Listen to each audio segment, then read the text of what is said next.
नमस्कार, capital TV का खास शो यूपी का दंगल देख रहे हैं आप। मैं हूं आपके साथ सोनाली। आज यूपी के दंगल में बात करेंगे दो बड़ी खबरों की। पहली, समाजवादी पार्टी प्रत्याशी स्वामी प्रसाद मौर्य के काफिले पर हमले की, जिसका आरोप बीजेपी प्रत्याशी पर लगा है। दूसरी, सीएम योगी के एक इंटरव्यू की, जिसमें सीएम योगी अपनी बहन के बारे में पूछे जाने पर भावुक हो उठे। तो आज यूपी के दंगल में इन दो खबरों पर चर्चा करेंगे। चर्चा के लिए हमारे साथ स्टूडियो में मौजूद हैं कैपिटल टीवी के editor in chief doctor Manish Kumar. Doctor साहब, बहुत बहुत स्वागत है। धन्यवाद। तो पहली खबर की बात करें तो उत्तर प्रदेश के कुशीनगर जिले में प्रचार के दौरान पूर्व केंद्रीय मंत्री और समाजवादी पार्टी के नेता स्वामी प्रसाद मौर्य के काफिले पर पथराव हुआ है। पथराव में कार के शीशे टूट गए। मौर्य ने बीजेपी पर इस हमले का आरोप लगाया है। मौर्य ने आरोप लगाया कि लाठी डंडे और पत्थर के साथ बदमाशों ने काफिले पर हमला कर दिया, जिससे कई लोग घायल हो गए। वहीं बीजेपी सांसद और स्वामी प्रसाद मौर्य की बेटी संघमित्रा मौर्य ने भी हमले का आरोप बीजेपी के कार्यकर्ताओं पर लगाया है। डॉक्टर साहब, काफिले पर हमला क्या सपा की ही एक प्लानिंग है? देखिए, हकीकत ये है कि वहाँ पे झड़प हुई, बहसा बहस हुई और स्थिति ऐसी बन गई कि वहाँ पे हंगामा मच गया। पथराव भी हुआ, शीशे भी टूटे। लेकिन दिक्कत क्या है, अब इस बात को आप समझिए। स्वामी प्रसाद मौर्य ये तो गाजा बाजा के साथ बाकायदा समाजवादी पार्टी इन्होंने ज्वाइन किया था। यह हवा फैलाई गई मीडिया में कि सारे ओबीसीज, दलित वो भारतीय जनता पार्टी को छोड़ के वो जा रहे हैं कहाँ? समाजवादी पार्टी में। स्थिति क्या है? ये जो 4-5 बड़े बड़े लीडर्स गए थे, ग्राउंड की रिपोर्ट यही आ रही है कि सब लोग कंपटीशन में भी नहीं हैं। 3rd और 4th पोजीशन पे ये लोग चले गए। इन लोगों की राजनीति खत्म होने वाली है और इसलिए ये ड्रामा, ये तमाशा, अब इस चीज को आप समझिए। पिता के ऊपर हमला हुआ तो भाई पिता का आप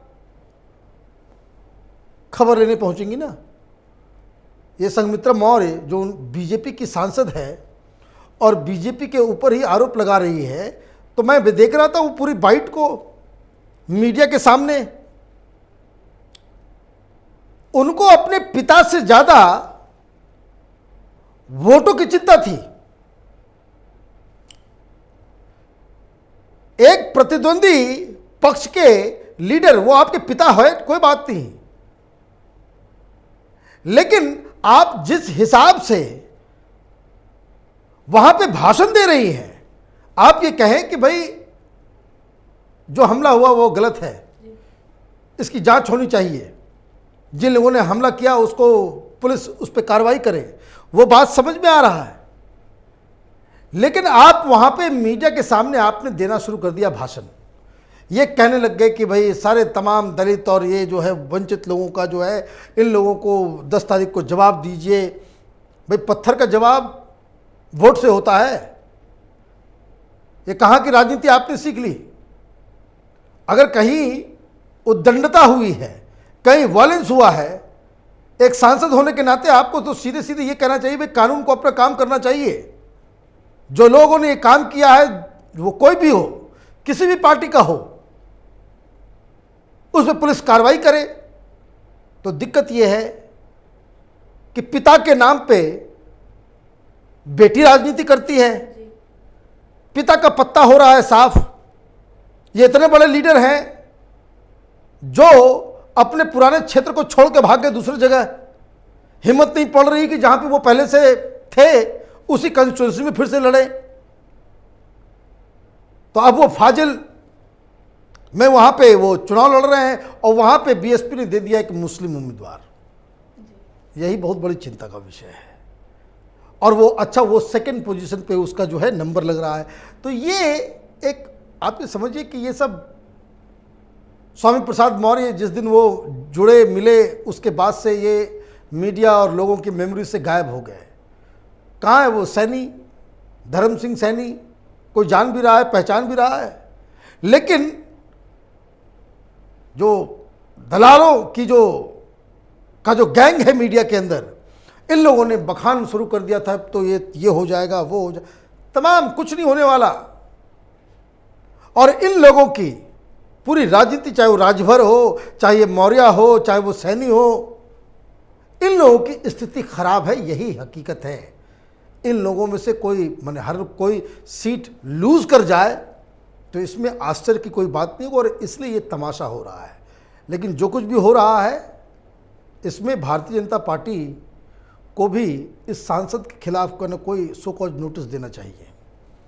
आप पार्टी में रह के किसी प्रतिद्वंदी के लिए इस तरह, आपके पिता होंगे अपनी जगह पे होंगे, लेकिन अगर आप पिता के लिए गुहार लगा रही हैं तो एक बेटी की गुहार होनी चाहिए, पॉलिटिशियन की नहीं होनी चाहिए। वोट देकर के हम फैसला सुना देंगे, ये कर दें, ये बेकार की चीज़ें हैं। दरअसल हकीकत यही है कि these people are losing the battle. इन लोगों की हालत ख़राब है, ज़मीनी स्तर पे लोग इनके साथ नहीं आ रहे हैं, इसलिए ये तमाशा, ये ड्रामा जो है वो चल रहा है। जी डॉक्टर साहब, तो अब दूसरी खबर की बात करें तो सीएम योगी के एक इंटरव्यू के दौरान उनके भावुक होने की खबर सामने आई है। एक टीवी इंटरव्यू के दौरान जब सीएम योगी आदित्यनाथ से पूछा गया कि मुख्यमंत्री बनने के बाद भी आपने अपनी बहन का ध्यान क्यों नहीं दिया, जवाब देते हुए योगी भावुक हो गए। उन्होंने कहा, मैं योगी हूं, मुझे पूरे प्रदेश का ध्यान रखना होता है। एक सीएम के रूप में मैंने राजधर्म की शपथ ली है, परिवार धर्म की नहीं। आपको बता दें कि योगी आदित्यनाथ की बहन एक चाय की छोटी सी दुकान चलाती हैं। डॉक्टर साहब, क्या ये एक परिवारवादियों पर भी तंज था? देखिए, ये एक बहुत, जिसको कह सकते कि इमोशनल मोमेंट था उनके लिए। ये दरअसल इंडिया टीवी के जो आपकी अदालत कार्यक्रम है वो गोरखपुर के अंदर पब्लिक के बीच वो हो रहा था। रजत जी उसको करते हैं, तो काफ़ी पॉपुलर प्रोग्राम भी है। और इस इंटरव्यू के दौरान अचानक उन्होंने उनकी सिस्टर की 3-4 तस्वीरें वो स्क्रीन पे उन्होंने दिखाया, और उन्होंने कहा कि भाई ये आपकी बहन है, वो चाय का दुकान चलाती हैं, बहुत गरीबी हालत में रहती हैं, और प्रसाद वगैरह, पास में मंदिर है, वो प्रसाद भी बेचती हैं, और इसी से गुजारा होता है। बाकी लोग तो अपने परिवार का ख्याल रखते हैं, आप अपने परिवार का ख्याल नहीं रखते। अब 2-3 चीज़ें हैं इसमें समझने की। उन्होंने कहा कि मैं तो योगी हो गया। योगी होने का मतलब होता है कि जो परिवार वगैरह को छोड़ करके आप जो है त्याग करके आप किसी मठ, किसी गुरु के साथ आप जुड़ जाते हैं, तो इसलिए वो परिवार के बारे में वो तो कभी वो इम्पॉसिबल है। फिर उन्होंने कहा कि मैं मुख्यमंत्री में बना हूं तो हमारे लिए तो पूरा उत्तर प्रदेशी परिवार है, वो सबके लिए हम जो है राष्ट्र धर्म को हमने अपनाया है। इससे ज़्यादा उन्होंने कुछ नहीं कहा, वो कह नहीं पाए क्योंकि उनका गला भी भर आया था और बहुत ही वो इमोशनल हो गए थे। लेकिन आपने सही किया इस खबर को उठा करके, क्योंकि ये जो बातें हैं ये तमाचा है उन लोगों के ऊपर, उन जिसको कह सकते कि हिंदू धर्म के ऊपर मजाक उड़ाने वाले राजनीतिज्ञों को, दलाल पत्रकारों को, जो योगी आदित्यनाथ के नाम के समय हमेशा वो कहते हैं कि ये बिष्ट हैं, अजय कुमार बिष्ट, जो उनका पुराना नाम है। तो जो लोग योगी आदित्यनाथ को अजय कुमार बिष्ट पुकारते हैं, उनको अजय कुमार के बिष्ट की हालात को देखना चाहिए। राहुल गांधी की बहन कहां है, ये सवाल पूछा जाएगा। ये कांग्रेस, ये गाली गलौज करने की राजनीति जो कांग्रेस राहुल गांधी ने शुरू की है, तो इससे कंपेयर किया जाएगा कि उनके ही प्रवक्ता सबसे ज़्यादा अजय कुमार बिष्ट बोलते हैं टीवी के दौरान।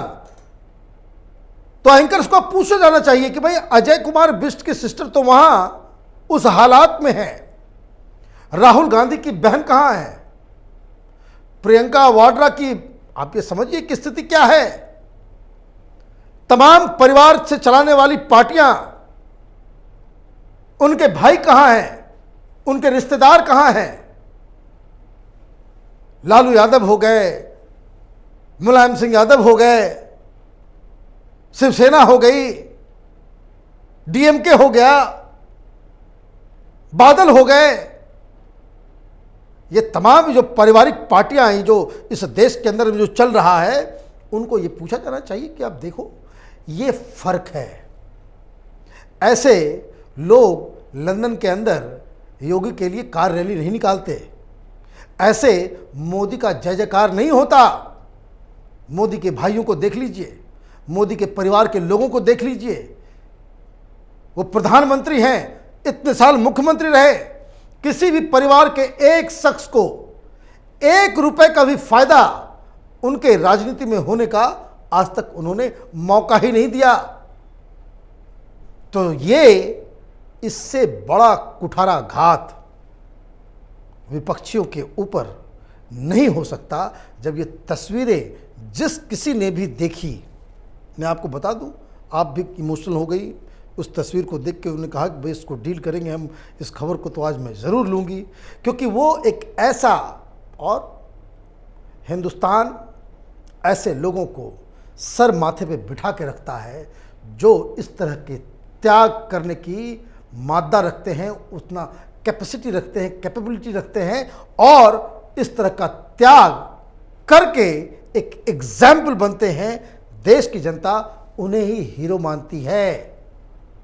ये परिवार चला करके, जातीय समीकरण बिठा करके, उस जाति का, उस धर्म का, उस मौलाना का, तो उसका जोड़ घटाव करके ये समीकरण तैयार करके राजनीति करने वाले तो बहुत लोग हैं जिन्हें लोग भद्दी भद्दी गालियां देते हैं। लेकिन इस तरह के राजनेता हैं जिसके नाम को लेते ही, चाहे विपक्ष का हो, चाहे वो आप वोट दें या नहीं दें, लेकिन जब इस तरह की बातें आती है तो श्रद्धा से सर झुक जाता है। और यही फर्क योगी और बाकी दूसरे राजनेताओं में है। डॉक्टर साहब बहुत बहुत धन्यवाद। धन्यवाद।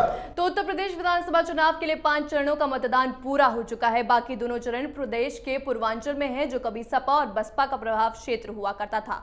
मगर 2017 की मोदी योगी की आंधी में बीजेपी ने अन्य क्षेत्रों की तरह यहां पर भी सपा और बसपा को पीछे छोड़कर अपनी जड़ें जमा ली थी। इस बार बीजेपी के सामने अपनी उसी सफलता को बरकरार रखने की चुनौती होगी। आज के इस खास शो यूपी के दंगल में इतना ही। तमाम खबरों के लिए देखते रहिए कैपिटल टीवी। नमस्कार।